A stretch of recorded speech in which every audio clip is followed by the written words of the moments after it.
Newcastle keep humiliating themselves in the transfer market whilst Chelsea fans are celebrating the departure of Subject 49. The World Cup superstars are all delivering except Yamal, and Italy may just reach the 2030 World Cup after all. This is DMAC Daily. Honestly, thoughts and prayers for anyone who just so happens to support Newcastle United, because I'm sorry to say this, they are becoming a literal joke in English football, having seen their latest prize recruit, World Cup breakout star Yohan Manzambi, hijacked by Aston Villa. Another spectacular transfer failure, the latest in what has now become a cyclical humiliation of transfer-related L's. And look, don't get me wrong, clubs miss out on transfer targets all the time, but none quite to the degree of Newcastle United. Last season was absolutely tragic stuff. The Alexander Isak saga completely cooked Newcastle's transfer ambitions and the overall direction of the project, with uncertainty surrounding the club's biggest star all summer. Anticipating the possibility of losing him,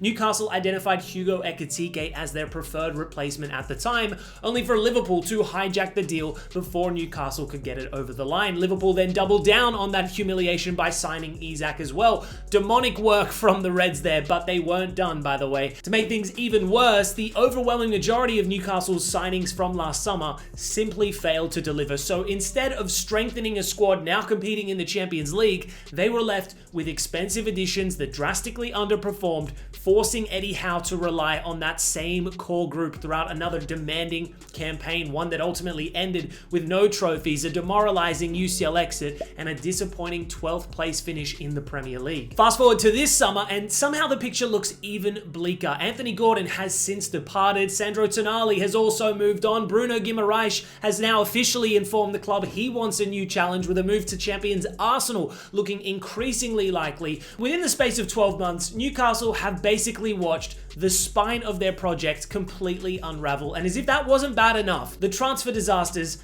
have started all over again. Remember, just weeks ago, Newcastle thought they were closing in on Anthony Gordon's replacement, Victor Munoz, before Liverpool once again swooped in and hijacked the deal. The audacity of Liverpool to just continually embarrass this club. And now, a couple weeks later, Aston Villa have done exactly the same thing with Yohan Manzambi. Newcastle had a deal locked in, an agreement in place. Okay, they'd taken some L's in the past, but hey, this would be a statement signing. The breakout star of the World Cup was coming to Tyneside. All Newcastle fans were just praying they could get this over the line.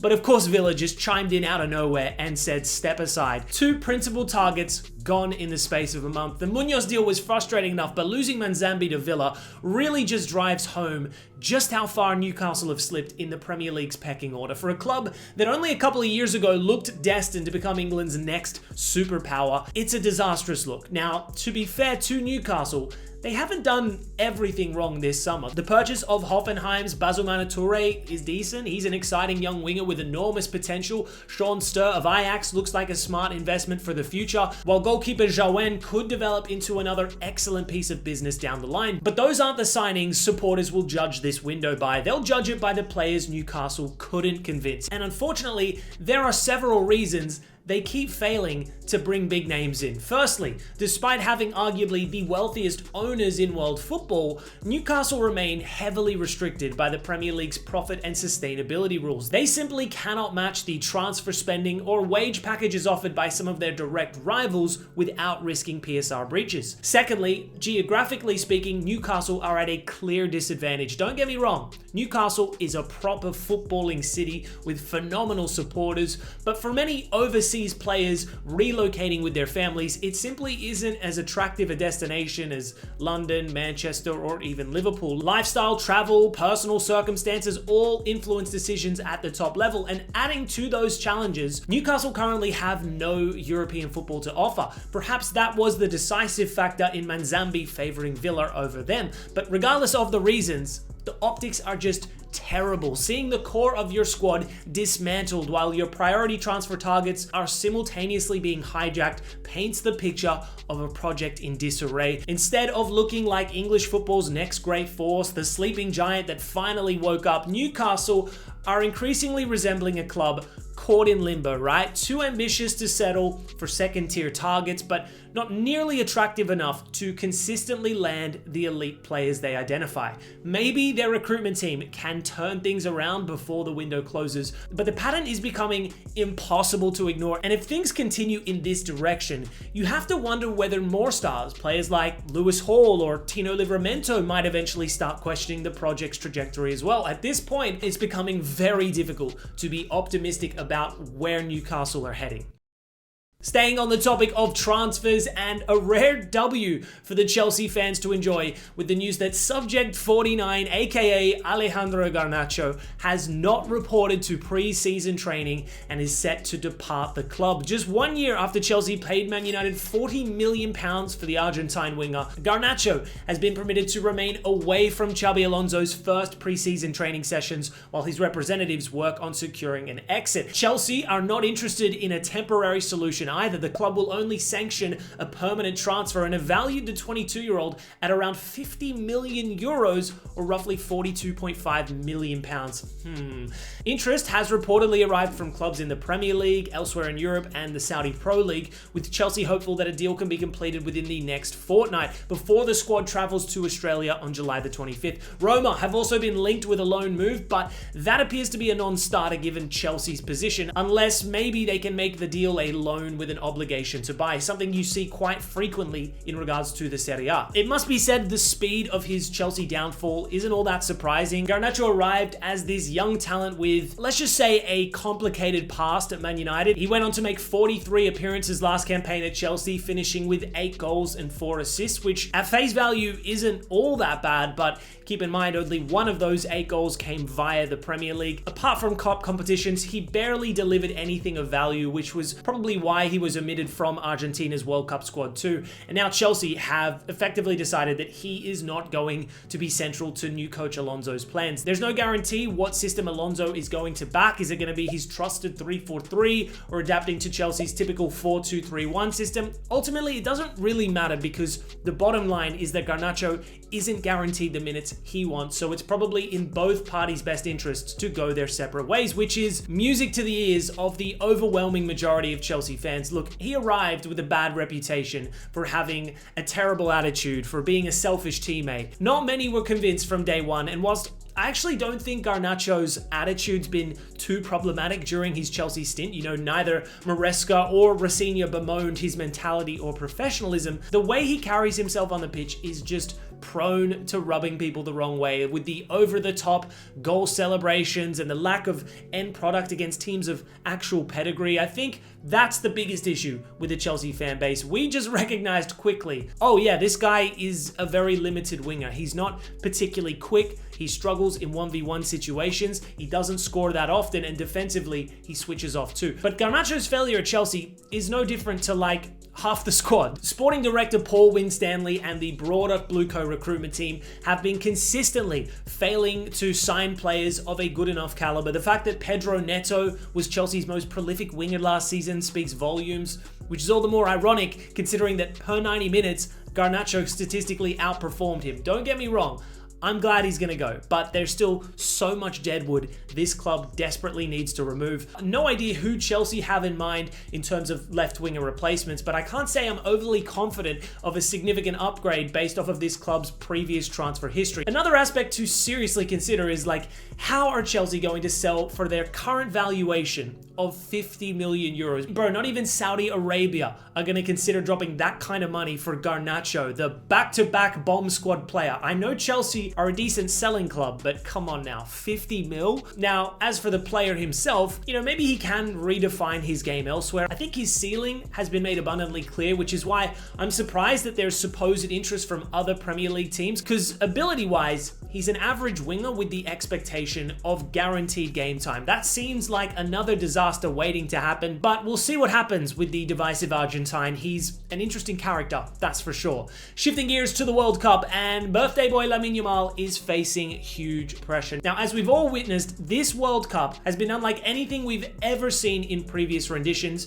in the sense that all the attacking superstars have delivered emphatically. For the first time in World Cup history, 3 players have scored at least 7 goals, and we're only at the semi-final stages. And yes, the fact that it's an expanded 48-team format has for sure helped. The current top 3 definitely stat-padded in those group stage matches, but Messi, Mbappe, and Haaland have also produced mammoth performances in the knockout stages. The same could be said about the top 6 goal scorers too. Take it one step further back, and you've got 10 players on at least 4 goals. That has never happened in previous World Cup history. This tournament is usually synonymous with various elite attacking players flopping, falling short of expectation. Like the recent exploits of Mbappe, Messi, and Kane in the last 4 to 8 years have made a lot of people forget that fact. So yeah, long story short, the world-class strikers, wingers, and attacking midfielders of 2026 have been at their electrifying best. Just look at the semi-finalists on offer with France, England, and Argentina. But then there's Spain, a team who, in fairness, tend to thrive historically as a collective, rather than relying on individual exploits to see them through. It is worth mentioning that Mikel Oyarzabal, their center forward, actually has 5 goal contributions to his name in 6 World Cup games, which in any other tournament would probably be perceived as prolific. Yet despite this fact, and putting their team-based philosophy aside, there's one La Roja superstar who's yet to truly announce himself in the US, in Lamine Yamal.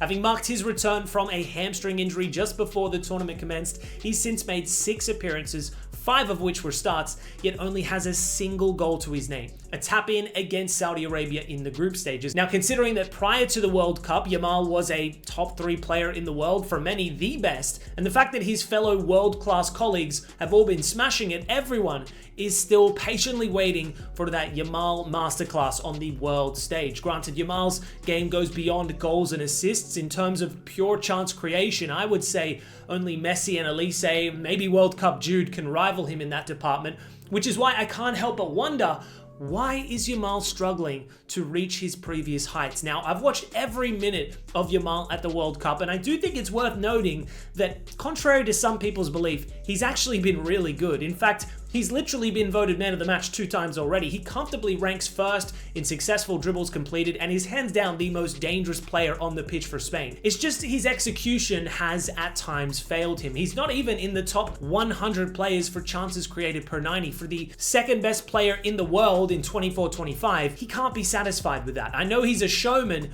but he's also relentlessly efficient. So perhaps this is a fitness-related issue, having been sat on the sideline for 2 months. You know, you're not going to return to your peak performance in an instant, but the fitness excuse can only take you so far. Now is the time where he simply has to deliver. Yes, there are huge expectations we're placing on a kid that literally just turned 19, but history has shown us that Yamal lives for the big occasion. It often irritates people, the manner at which he talks the talk prior to match day and then stuns the world. Who could forget Euro 2024 v France, followed by several El Clasicos after. Now, the pre-match confidence hasn't always worked out for him, having taken a fair few L's too, but I personally love the antics. I think the game is better off for these kind of characters. Yet if you're gonna aura gamble once again v France, you best deliver. Like, he's trash talking against a very, very good France team, but a single great performance in the World Cup would change the narrative entirely. You know, his situation is eerily similar to Messi's in 2010. In that tournament, the Argentine was still doing incredible things on the pitch. It was just the final pass, the final shot that went missing, which begs the question, is Yamal going to suffer the same fate, or is the semi-final of the World Cup going to be the match where Yamal truly announces himself in football's biggest stage? Staying in World Cup news, and having just expanded to 48 teams in 2026, we might be set for another expansion to 64 teams in 2030. The idea was initially raised by Uruguayan football official Ignacio Alonso before receiving strong support from CONMEBOL president Alejandro Dominguez, who has described a 64-team World Cup in 2030 as his dream. Supporters of the proposal argue that it would make the tournament more globally representative and allow more nations to experience the World Cup, such as smaller countries like, I don't know, Georgia, Ethiopia, or Italy. Infantino appears open to that argument. The FIFA president said every country should be allowed to dream of qualifying, suggesting that giving smaller footballing nations a realistic pathway to the finals provides greater incentives for them to invest and develop overall. He also labeled the introduction of the 48-team format in 2026 as, quote, 100% success, pointing to the growing quality of international teams across the world. The proposal has still faced significant opposition. UEFA president Alexander Seferin has called it a bad idea, warning it could weaken both the tournament and the qualification process, while CONCACAF president Victor Montagliani has also rejected the concept. I'll be honest, I have mixed feelings about the concept of further expansion. Prior to the 2026 World Cup, I was entirely against it. I mean, I personally don't believe that FIFA's intentions are motivated by anything else other than money, but the reality is that for a lot of these less renowned countries, this was a surreal experience, being on the world stage, competing against the best of the best, a great spectacle, and it was genuinely cool to see more cultures embraced on the world stage. I don't think it really diluted the quality of the tournament. The only issue with 48 teams is less powerhouse group stage matchups. Also, I'm not a fan of the 3-team situation. I think it does actually make more sense to have either 32 or 64. The only real issue with 64 nations is that really dilutes the group stages further. People aren't going to be as interested from Group A all the way down to Group P. Again, I was someone that was entirely against expansion beforehand, but seeing as though we're already at 48, we may as well just go to 64 now. Anything more than that, though, is egregious stuff. Like, we gotta draw the line somewhere. Otherwise, let's just scrap qualifying entirely and have all 211 member associations participate. The world yearns for Argentina v San Marino. But guys, let me know your thoughts below. I'm curious as to what you're all thinking. Anyways, that's all for today's DMAC Daily. Appreciate you tuning in, and I'll see you later.